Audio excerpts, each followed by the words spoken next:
Good morning. कैसे हैं आप लोग। आज जो है मैं एक नए जो है ग्रामर के चैप्टर के साथ यहाँ पे उपस्थित हूँ जिसका नाम है प्रोनाउन। तो बच्चों आज हम प्रोनाउन पढ़ेंगे और ये जो हमारा पूरा टॉपिक होगा क्लास 12th के लिए होगा और कॉम्पिटिटिव एग्जाम्स के लिए होगा।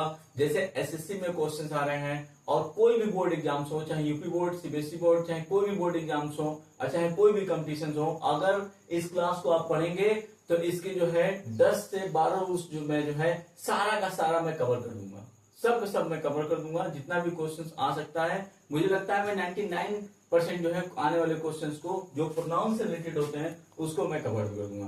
तो इसीलिए आप जो है बहुत धैर्यतापूर्वक, बहुत अच्छी तरह थोड़ा दिमाग लगाकर इस क्लास को मेरे जो है बहुत ध्यान से पढ़ लें।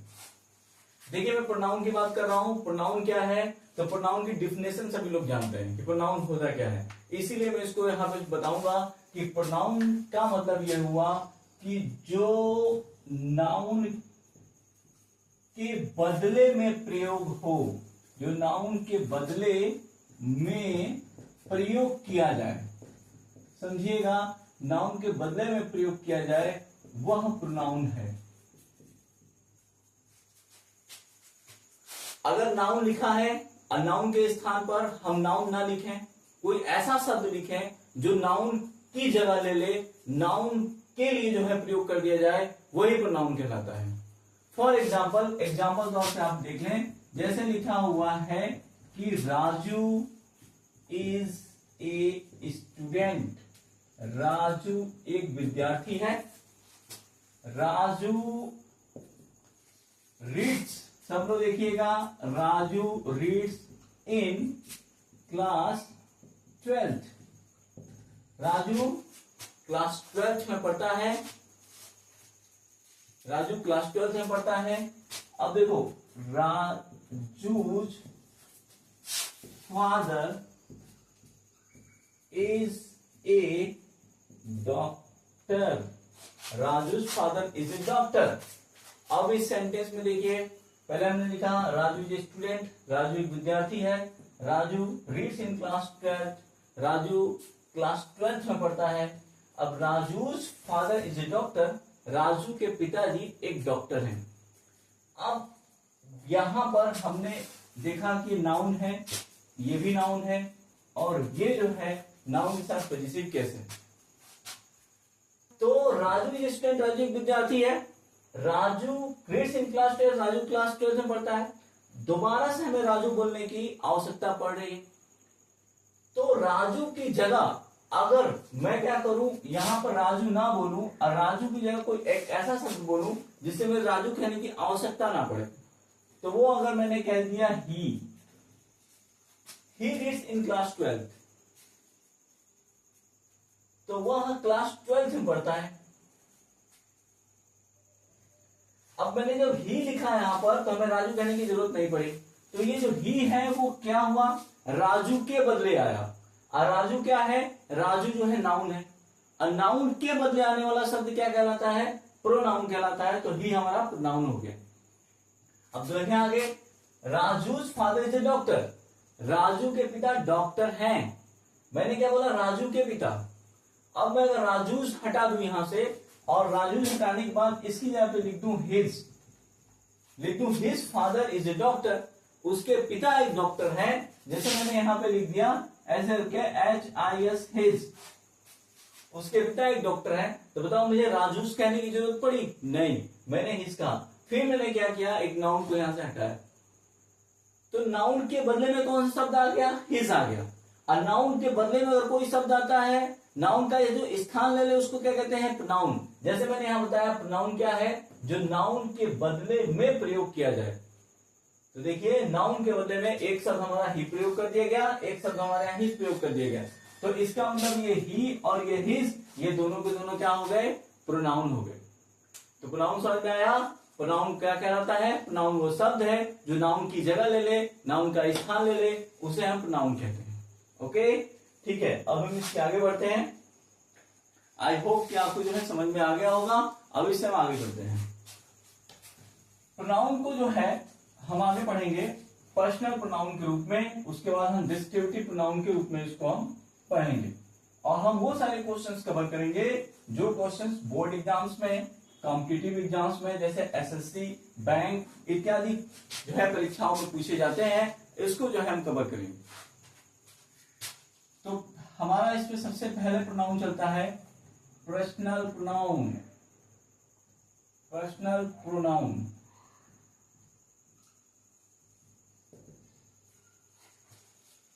अब मैंने यहां लिख दिया पर्सनल प्रोनाउन। अब सब लोग ध्यान से देखिए पर्सनल प्रोनाउन क्या है। तो पर्सनल जो प्रोनाउन होता है ना, वो 3 पर्सन से मिलकर बना होता है। 3 पर्सन आपने पढ़ा होगा। एक पर्सन होता है फर्स्ट पर्सन, एक पर्सन होता है सेकेंड पर्सन, और एक पर्सन जो होता है वो होता है कौन सा, थर्ड पर्सन। तो यह जो है 3 पर्सन से मिलकर बना होता है।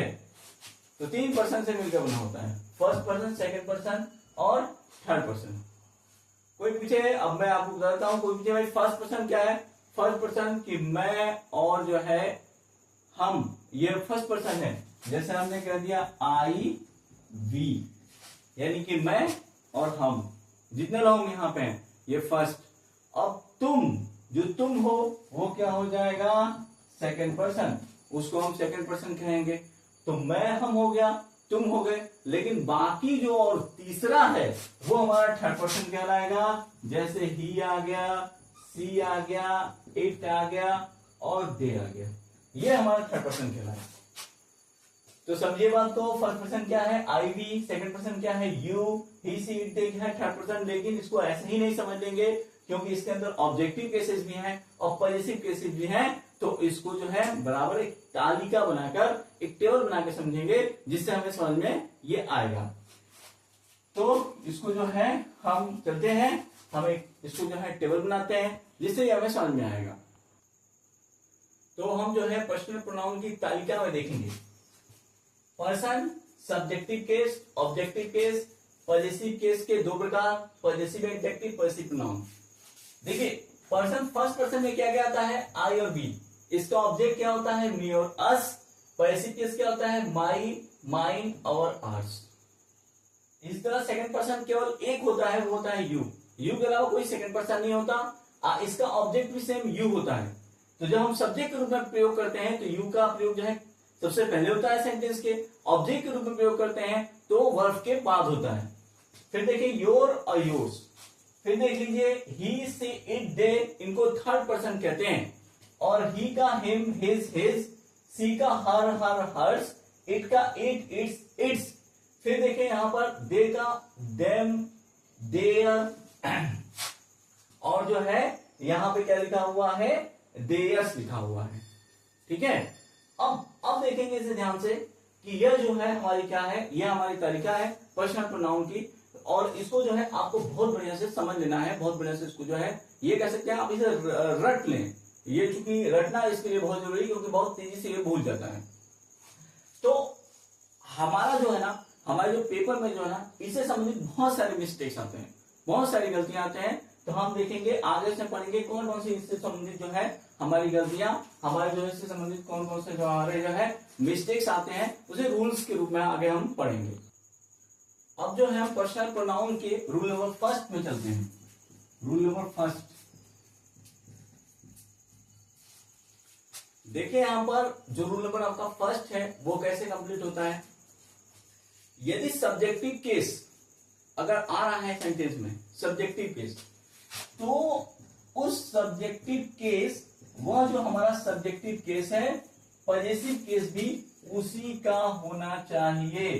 पॉजेसिव केस भी सेम होना चाहिए। अगर सेंटेंस में सब्जेक्टिव केस आई है तो पॉजेसिव केस माई होना चाहिए। अगर सब्जेक्टिव केस ही है तो पॉजेसिव केस हिज होना चाहिए। जैसे इसके पहले मैंने तालिका में लिखाया है, मैंने टेबल में पूरा बता दिया है। फॉर एग्जाम्पल तरीके से आप देख लो सेंटेंस, जैसे मैं लिखूं कि आई हैव कंप्लीटेड, कंप्लीटेड। अब यहां पर जो है मैं लिख दूं आई हैव कंप्लीटेड, तो मुझे जब अपने के अंग्रेजी लिखना होगा, मुझे जो यहां पर जो है अगर पैसिव केस का प्रयोग करना होगा, तो मैं अपने के लिए लिखूंगा my, I have completed my work. देख लो, मैंने अपना काम पूरा कर लिया है। इस तरह से अगर तुमको लिखना होगा कि you are not eating, you are not eating, you are not eating dear, एक minute, you are not eating यहां दिया हुआ है, और मान के चलो यहाँ पे खाली स्थान दे दिया और यहां लिख दिया यहाँ पर फूड, यानी कि अब इस जगह पे जो है आपको क्या करना है, इस जगह पे इसको आपको अपना जो है प्रोनाउन पॉजिटिव भरना, यहां पर जो है पॉजिटिव केस आपको अपना प्रयोग करना है। तो जब पॉजिटिव केस यहाँ पे आप अपना प्रयोग करेंगे तो यहाँ पे आप क्या लिखेंगे, यहाँ पे लिखेंगे सिंपल सा योर, क्योंकि एक साथ योर प्रयोग किया जाता है। इसके पहले मैंने पॉजिटिव केस जो बताया उसमें दो तरह के पॉजिटिव केस है, एक पॉजिटिव प्रोनाउन है, पॉजिटिव एडजेक्टिव है। तो हमें यहाँ पर पॉजिटिव एडजेक्टिव का प्रयोग करना है, न तो पॉजिटिव प्रोनाउन का प्रयोग करना है। पॉजिटिव प्रोनाउन का प्रयोग कहाँ करना है, पॉजिटिव एडजेक्टिव का प्रयोग करना है, आगे मैं आपको अपनी जो है आने वाली वीडियो में उस चीज को भी मैं बताऊंगा। तो सब लोग यहाँ पे देखिए ध्यान से, I have completed my work, I के साथ माई का प्रयोग करेंगे, और यू के साथ योर का करेंगे, ही के साथ हिज का करेंगे। इसके पहले जो मैंने तालिका में बताया था ठीक उसी तरीके से हो जाएगा। ठीक, अब जो है आप यहाँ पे देखिए अपना रूल नंबर 2, हम रूल नंबर 2 की तरफ जो है यहाँ पे ध्यान देंगे, जो परीक्षा के दृष्टिकोण से काफी महत्वपूर्ण है, या कॉम्पिटिटिव एग्जाम्स की दृष्टिकोण से भी जो है काफी महत्वपूर्ण है। देखिए इसे जो है ध्यान से इसको हम समझने की कोशिश करते हैं।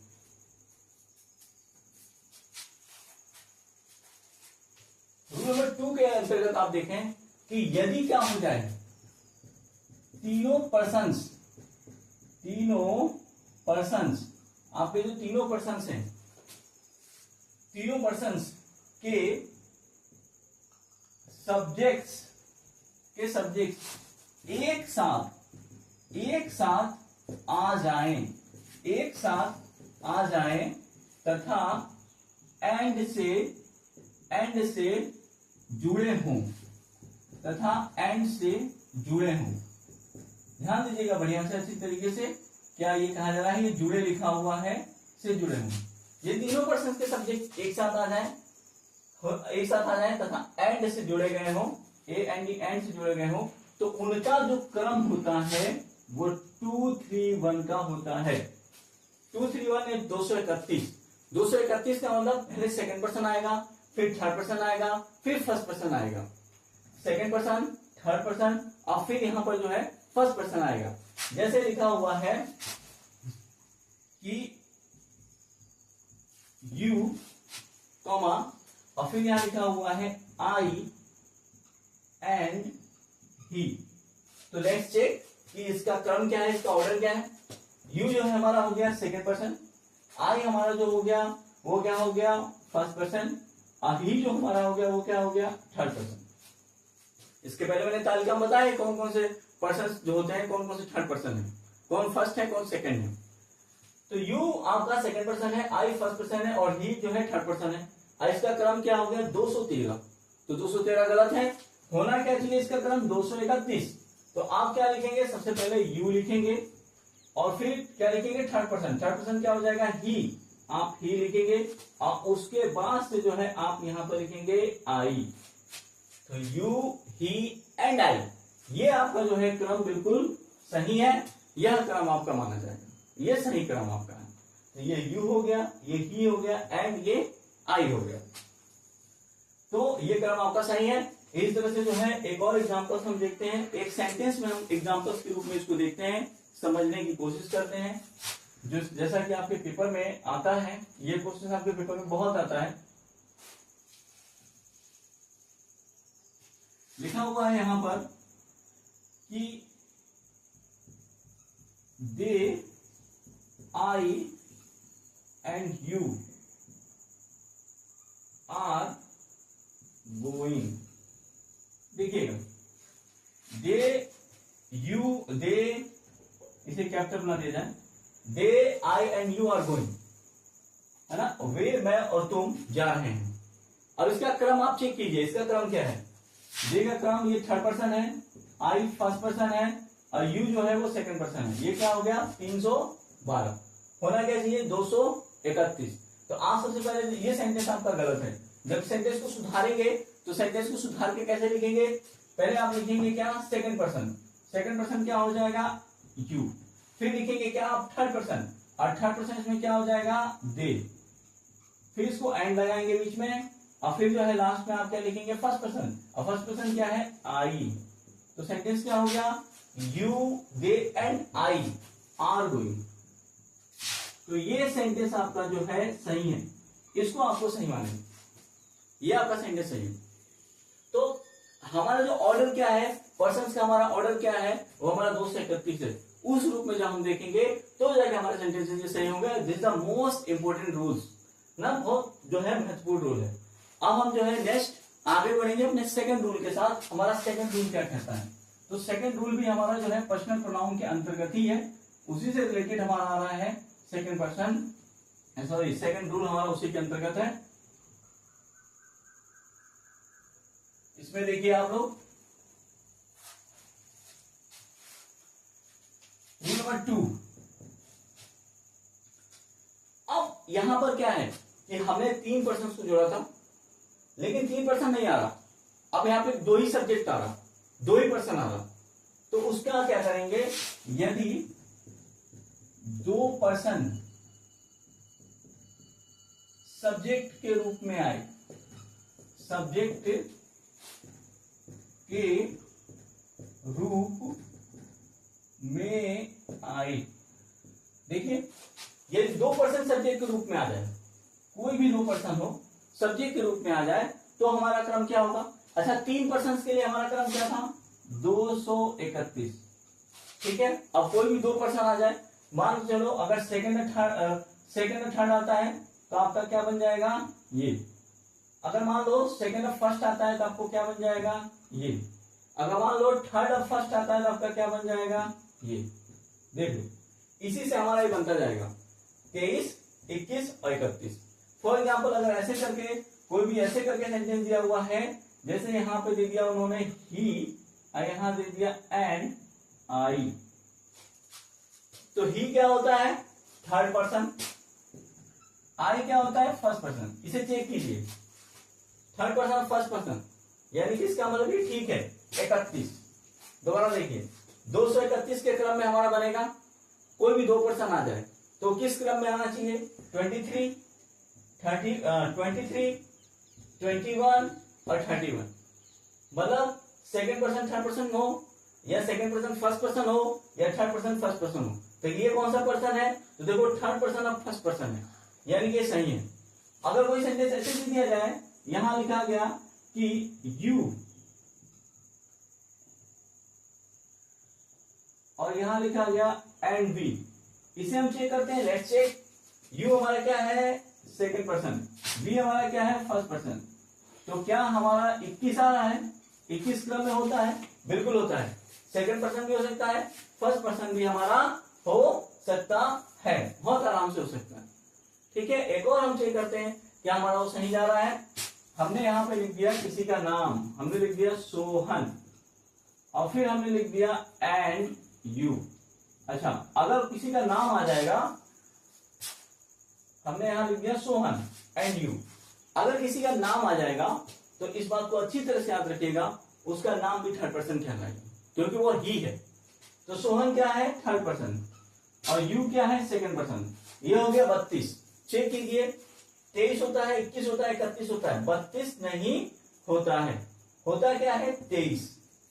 इसका मतलब सेकंड पर्सन पहले आएगा और थर्ड पर्सन बाद में जाएगा। तो आप क्या करेंगे? उसको लिखेंगे you and Sohan, you and Sohan आप लिखेंगे। तो इसे बहुत ध्यान से देखिएगा कि यदि 2 पर्सन आ जाए सब्जेक्ट के रूप में तो हम ये नियम चलाएंगे।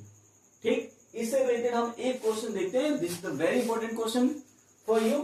एक क्वेश्चन इसे सॉल्व कर लेते हैं, बाकी के क्वेश्चंस मैं आपको जो है उसके क्वेश्चंस बना के दूंगा, और एक एक्सरसाइज दूंगा, जो कि एक्सरसाइज में बराबर आपको देता हूं ग्रुप के थ्रू। ग्रुप में एक्सरसाइज दी जाती है, तो मैं आपको एक एक्सरसाइज बना के दूंगा इसके लिए। लेकिन हम सिर्फ यहाँ पे जिसमें सारे जो है इंपॉर्टेंट क्वेश्चंस होंगे, परीक्षा वाले क्वेश्चंस होंगे, यहाँ पर मैं आपको एक क्वेश्चन से सॉल्व कराता हूं। जैसे यहाँ एक सेंटेंस लिखा हुआ है कि ही and you have done this work। देखिएगा ध्यान से, he and you have done this work, यानी कि उसने और तुमने इस काम को कर लिया है।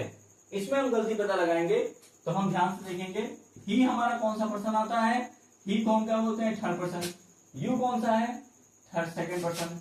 तो क्या 32 रूल में आता है, नहीं आता है, रूल में क्या आता है 23 यानी 23। तो इसका मतलब हम कैसे करेंगे सेंटेंस को, जब ये सेंटेंस गलत है, जब सुधारेंगे कैसे सुधारेंगे, पहले लिखेंगे यू, फिर लिखेंगे एंड ही, तो जाके वो 23 बन जाएगा। और 23 हमारे रूल में है, you and he have done this work. तुमने और उसने इस काम को, यह काम तुमने और उसने यह काम कर लिया है। तो ये हमारा सेंटेंस है। ठीक पेपर में इसी तरह से क्वेश्चन आपसे पूछे जाएंगे, ऐसे ही करना है। बाकी एक्सरसाइजेस मैं आपको ग्रुप में भेजने का काम करूंगा। ठीक है, तो हमारा यहाँ पर सेकंड रूल हो गया। हम पर्सनल प्रोनाउन से रिलेटेड थर्ड रूल में चलते हैं, देखते हैं हमारा तीसरा रूल इसका क्या है।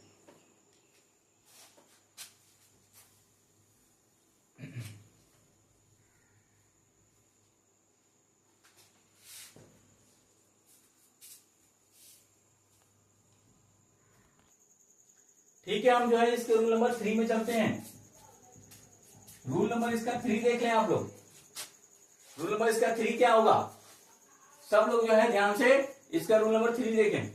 देखिए होता क्या है कि लेट कभी भी आता है तो लेट के बाद ऑब्जेक्टिव केस का प्रयोग करते हैं। ऑब्जेक्टिव केस का प्रयोग किया जाता है, ध्यान देने वाली बात है, का प्रयोग करते हैं। लेट के बाद ऑब्जेक्टिव केस का प्रयोग करते हैं और किसी केस का प्रयोग नहीं करते हैं। जैसे यहां मैंने लिखा लेट, अब मैंने लिखा ही गो। इस तरह का सेंटेंस आपको कहीं मिलता है, इसे गलत करिएगा।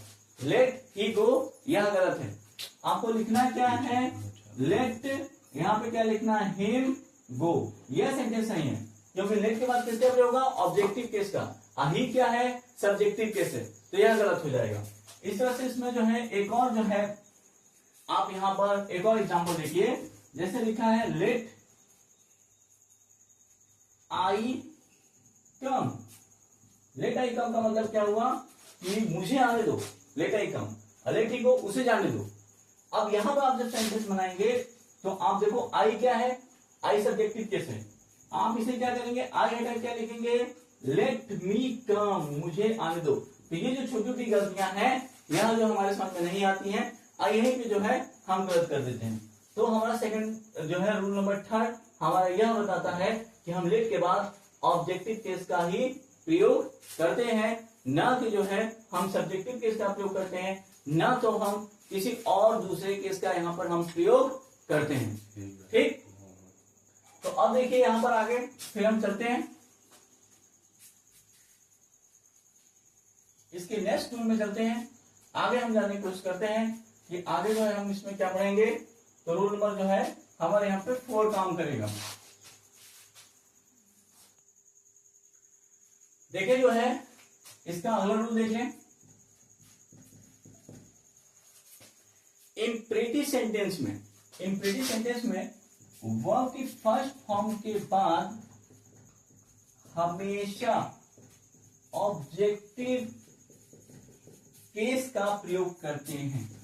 ऑब्जेक्टिव केस का प्रयोग होता है, ध्यान दीजिएगा। वर्ब की फर्स्ट फॉर्म के बाद हमेशा ऑब्जेक्टिव केस का प्रयोग किया जाता है। जैसे यहां पर लिखा हुआ है गिव, यहां लिखा है he an apple, give he an apple, यह गलत है। गिव क्या है, वर्ब की फर्स्ट फॉर्म, इसके बाद क्या आएगा, ऑब्जेक्टिव केस यानी जो ऑब्जेक्ट आएगा, यहां पे क्या है, सब्जेक्ट है, यानी गलत है। यह सेंटेंस गलत हो जाएगा और आपको यहां पे क्या लिखना होगा, सही करने के लिए गिव ही हटा दो, क्या लिखोगे, हिम एन एप्पल, ये सेंटेंस सही है।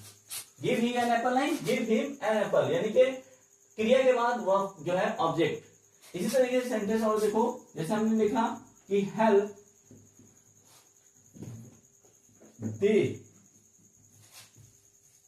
हेल्प दे। अभी सेंटेंस देखो, हेल्प दे, यह गलत है।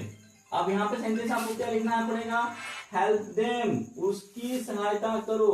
हेल्प दे नहीं, क्योंकि हेल्प बात क्या आ रहा है, सब्जेक्ट आ रहा है, और सब्जेक्ट नहीं आना चाहिए, क्या आना चाहिए, ऑब्जेक्ट आना चाहिए। हेल्प देम, उसकी सहायता करो। ठीक है, तो अब देखिए ध्यान से, ये सेंटेंस में आपको क्या पता पड़ा, वर्ब के फर्स्ट फॉर्म के बाद हमेशा ऑब्जेक्ट का प्रयोग करते हैं। वर्ब की फर्स्ट फॉर्म अगर इंप्रेटिव सेंटेंस में दी गई है, मतलब इंप्रेटिव सेंटेंस की बात कर रहा हूं, तो आप वहां पर क्या करेंगे, वहां पर ऑब्जेक्टिव केस का प्रयोग करेंगे। वहां पर अगर सब्जेक्ट दिया है, सब्जेक्ट का प्रयोग नहीं करेंगे, क्योंकि ये बात इंप्रेटिव सेंटेंस की हो रही है। हम जो है अपने नेक्स्ट रूल की तरफ चलते हैं, अपना अगला रूल इसमें देखते हैं। आप इसको समझ गए होंगे, इस नियम को जान गए होंगे। अब देखिए, यहां देखिए,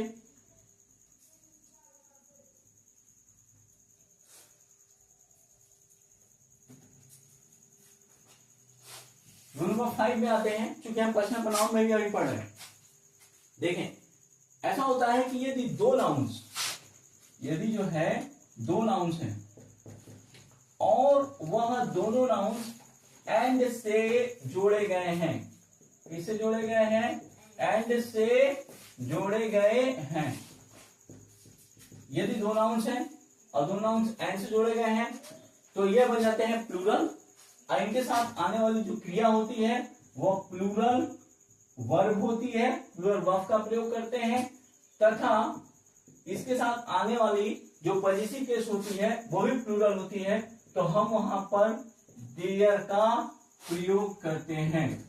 तो याद रखिएगा किस चीज का प्रयोग करते हैं, यदि दो नाउन्स एंड से जोड़े गए हों तो प्लूरल वर्ब का प्रयोग करेंगे और पॉजिटिव केस देयर का प्रयोग करेंगे। जैसे लिखा हुआ है कि राम एंड सोहन, राम एंड सोहन, देखिए ध्यान से, Ram and Sohan are not doing his job. Ram और सोहन अपना जॉब नहीं कर रहे हैं, है ना। तो अब इस सेंटेंस में क्या है, Ram and Sohan are not doing his jobs. वो अब जो है इस सेंटेंस में क्या है, सब लोग इसे जो है ध्यान से देखेंगे। ये जो है सेंटेंस क्या है, अपना नौकरी नहीं कर रहे हैं, जॉब नहीं कर रहे हैं अपनी, है ना। तो जॉब, अब यहां पर आप इस सेंटेंस को किस तरह करेंगे, ऐसे करेंगे, लिखेंगे राम एंड सोहन। अभी जो आर दिखाई दे रहा है ये सही है, आर नॉट डूइंग, और यहां हिज हटा देंगे, हिज गलत है क्योंकि ये प्लूरल बन गया।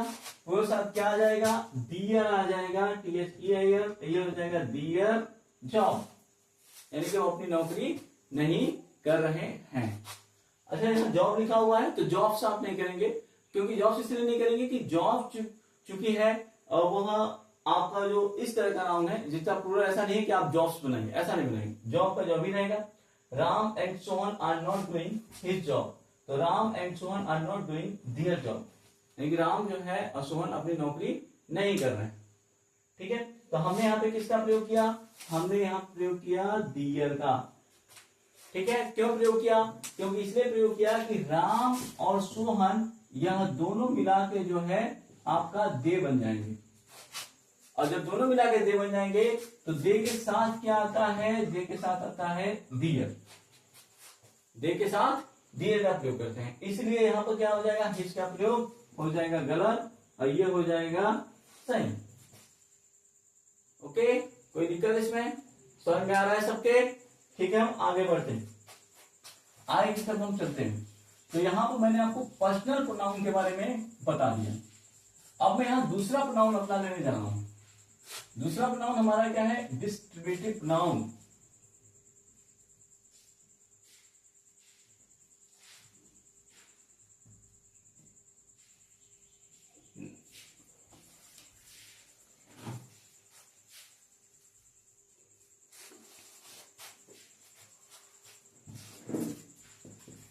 हम यहां लेंगे डिस्ट्रीब्यूटिव प्रोनाउन।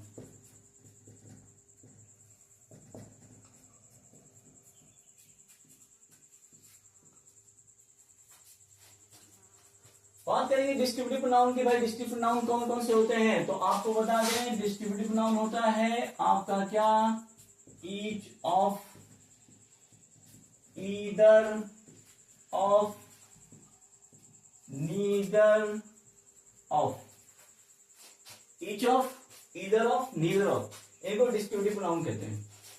और ये समझिए डिस्ट्रीब्यूटिव नाउन का मतलब क्या है। डिस्ट्रीब्यूटिव नाउन का मतलब ये होता है कि जब हम किसी नाउन को अलग अलग सूचित करें, जब दो या दो से अधिक नाउन्स हों और जब उनको अलग अलग बताएं, अलग अलग सूचित करें, अलग अलग उनके बारे में बताएं, उसको डिस्ट्रीब्यूटिव नाउन कहते हैं। तो each of, either of, neither of, ये हमारे डिस्ट्रीब्यूटिव नाउन हैं। अब देखिए ईच ऑफ का मतलब क्या हो गया, सब समझिए। ईच ऑफ का मतलब क्या हो गया, ईच ऑफ का मतलब हो गया दो या दो से अधिक में से एक, में से एक, समझिएगा, दो या दो से अधिक में से एक, ठीक। ईदर ऑफ, अब यहां पे जो है ईदर ऑफ, इसका मतलब क्या हो गया, इसका मतलब हो गया दो में से एक, यह क्या है, दो में से एक। अब यहां नीदर ऑफ है, इसका मतलब क्या होगा, इसका मतलब हुआ दो में से कोई नहीं, दो में से कोई नहीं, समझिएगा। ईच ऑफ दो या दो से अधिक में से एक, ईदर ऑफ दो में से एक, नीदर ऑफ मतलब दो में से कोई नहीं। तो अब ये जो मैंने लिखा हुआ है ना, तो जब भी हम क्या करेंगे कि एरर डिटेक्शन के रूप में इसका प्रयोग करेंगे, या हम देखेंगे हम कहां गलतियां करेंगे, सेंटेंस में कहां गलती होगी, तो तीन तरह से गलती पकड़ी जाएंगी। सबसे पहली बात कि जब भी प्रोनाउन ये जो है डिस्ट्रीब्यूटिव नाउन प्रयोग किए जाएंगे, तो इनके बाद ध्यान दीजिएगा, इनके बाद द का प्रयोग करेंगे, द का प्रयोग, तथा प्लूरल नाउन का प्रयोग होगा। पहली बात क्या, इनके बाद द तथा प्लूरल नाउन का प्रयोग होगा। अगर ऐसा नहीं होता है तो ये गलत है। जैसे देख लीजिए लिखा हुआ है कि ईच ऑफ, यहां लिखा हुआ है द बॉय, अब ये गलत है, ईच ऑफ द बॉय नहीं होगा। क्यों, क्योंकि द तो लिखा हुआ है, ठीक है, और यहां क्यों लिखा है बॉय, तो द तो आ गया, समझ में आ रहा है, लेकिन बॉय क्यों लिखा है, ये होना चाहिए बॉयज। तो ये सेंटेंस कैसे, ये जो है कैसे बनेगा, ईच ऑफ द बॉयज, ये सही। यानी कि सबसे पहली बात आप ध्यान रखेंगे कि ईच ऑफ, ईदर ऑफ या नीदर ऑफ के बाद अगर कोई भी जो है नाउन आता है तो प्लूरल होना चाहिए और उसके पहले द का प्रयोग होना चाहिए। अगर ना वो प्लूरल है और ना वो द है, या दोनों में से कोई भी एक का प्रयोग नहीं किया गया, दोनों का प्रयोग नहीं किया गया, तो वह जो है गलत हो जाएगा। थोड़ा सा एक और एग्जाम्पल्स के रूप में हम यहाँ पर समझ लेते हैं इसको।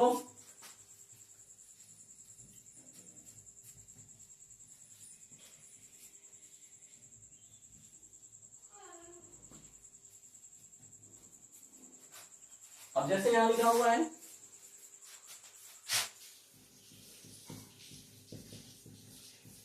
ईदर ऑफ, यहां लिखा हुआ है टू पेन। अब इसकी गलती ढूंढो बच्चों, इसकी गलती क्या है, ईदर ऑफ टू पेन क्या है।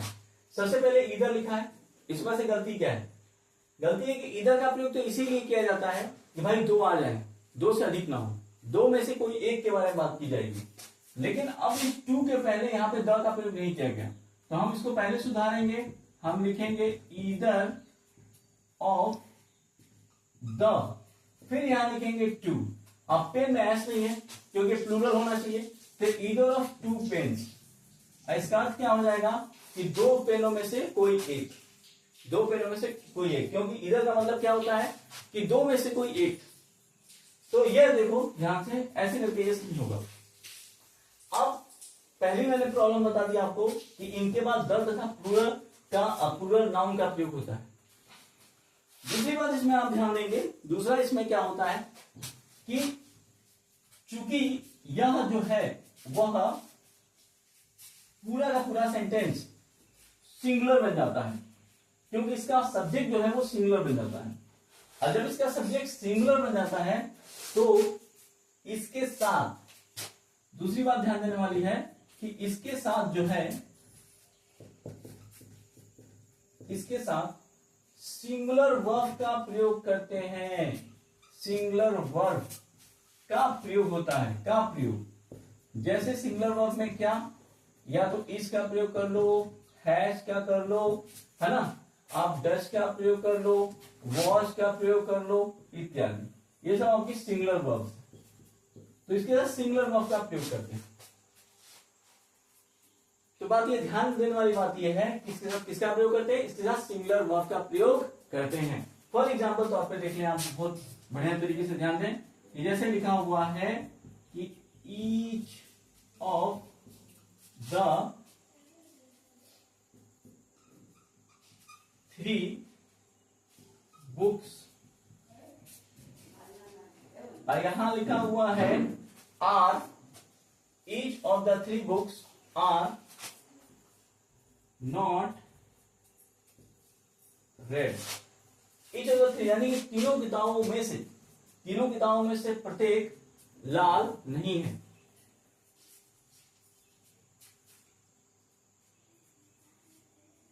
तीनों किताबों में से कोई एक भी लाल नहीं है, इसका अर्थ यह हो गया, मतलब प्रत्येक लाल नहीं है। अब यहां ध्यान दो कि हमारे यहां पे गलती कहां पर है, तो हम एरर देखेंगे। तो भाई ईच ऑफ के बाद यहां पर 3 आ गया, ठीक है, 3 बुक्स प्लूरल हो गया, द भी लग गया, लेकिन आर गलत है। क्यों? क्योंकि इसके साथ सिंगुलर वर्ब का प्रयोग करते हैं। तो आर की पे क्या आ जाएगा, सिंगुलर वर्ब इज। तो आप सेंटेंस जब करेंगे, सेंटेंस कैसे करेंगे, कैसे सेंटेंस आपका सही होगा, आप लिखेंगे यहां पर ईच ऑफ द, और यहां लिख देंगे 3, और यहां लिख देंगे बुक्स, इस आर हटा देंगे, क्या लिख देंगे इज, और यहां लिख देंगे नॉट, आगे हो जाएगा रेड। ठीक है, तो और देखिए 2 बातें मैंने इसमें बता दी। तीसरी बात इसमें ध्यान रखने वाली क्या बात है, डिस्ट्रीब्यूटिव प्रोनाउन। डिस्ट्रीब्यूटिव प्रोनाउन बस 3 ही होते हैं, ईदर ऑफ, ईच ऑफ और नीदर ऑफ। ठीक है, each of, either of, neither of. तीसरी महत्वपूर्ण बात क्या है कि तो इसमें ध्यान देने वाली क्या बात है कि इसके साथ पजेसिव केस, पजेसिव केस क्या, जो मैंने शुरू में लिखा हुआ है पजेसिव केस, जो शुरू मैंने इसके साथ जो मैंने शुरू में लिखा हुआ है पजेसिव केस, जैसे हिज होता है, माइन होता है, आर्ट्स होता है ना, ये सब एक पजेसिव प्रोनाउन है, पजेसिव एडजेक्टिव है। तो इसके साथ जो पजेसिव एडजेक्टिव जो होता है, पजेसिव केस के 2 भाग होते हैं, पजेसिव एडजेक्टिव, पजेसिव प्रोनाउन। तो वह जो पजेसिव केस होता है वह क्या आता है, हमेशा याद रखिएगा, या तो हिज आएगा, या तो हर आएगा, या तो इट्स आएगा, क्योंकि यह जो है सिंगुलर होगा। कैसे, जैसे यहां हमने लिख दिया कि either of the 2 boys, either of the 2 boys goes to their school daily। either of the 2 boys यानी कि दोनों में से कोई एक लड़का goes to their school daily, अपने स्कूल रोज जाता है। अब यहां गलत है, यहां सेंटेंस यहां गलत है, क्योंकि ईदर ऑफ, नीदर ऑफ या ईच ऑफ, ये ऐसे डिस्ट्रीब्यूटिव प्रोनाउन है कि इनके बाद जो पजेसिव केस होता है, या तो हिज आएगा, या तो हर आएगा, या तो इट्स आएगा। अब हिज, हर, इट्स से कैसे पता लगाएंगे, अरे भाई लड़का है तो हिज हो गया, अगर लड़की होती तो हर होता, अब कोई निर्जीव वस्तु होती तो इट्स हो जाता। ठीक है, तो लड़का है तो क्या हो जाएगा हिज। जब सेंटेंस, ये सेंटेंस गलत है, सही करेंगे तो कैसे होगा, सही लिखेंगे ईदर ऑफ the 2 boys, आगे हो जाएगा यहां पर goes to, आगे हो जाएगा his school daily। देख लीजिए, ये जो है आपका कंप्लीट हो गया। तो ये सेंटेंस आपका सही है, क्योंकि मैंने यहां हिज कर दिया है, लड़का है ये, इसलिए मैंने हिज किया, और चूंकि हिज, हर, इट्स इसलिए आ रहा है क्योंकि चूंकि ये एक वचन यहां पे काम करेगा, और जो है बेसिक प्रोनाउन एक वचन का लगेगा, तो इसलिए यहाँ पे जो है हमने हिज का प्रयोग किया। तो अब इसके जो है नेक्स्ट टूल के साथ हम अपने अगले वीडियो में जो है मिलेंगे प्रोनाउन के, जिसमें आगे मैं आपको रिफ्लेक्सिव प्रोनाउन पढ़ाऊंगा, रेसिप्रोकल प्रोनाउन पढ़ाऊंगा और भी जो है बहुत सारे प्रोनाउन पढ़ाऊंगा, जिसमें हम समझेंगे, लेकिन अगली क्लास में संभवतः हमारा प्रोनाउन खत्म हो जाना चाहिए। ठीक है, okay, thank you very much.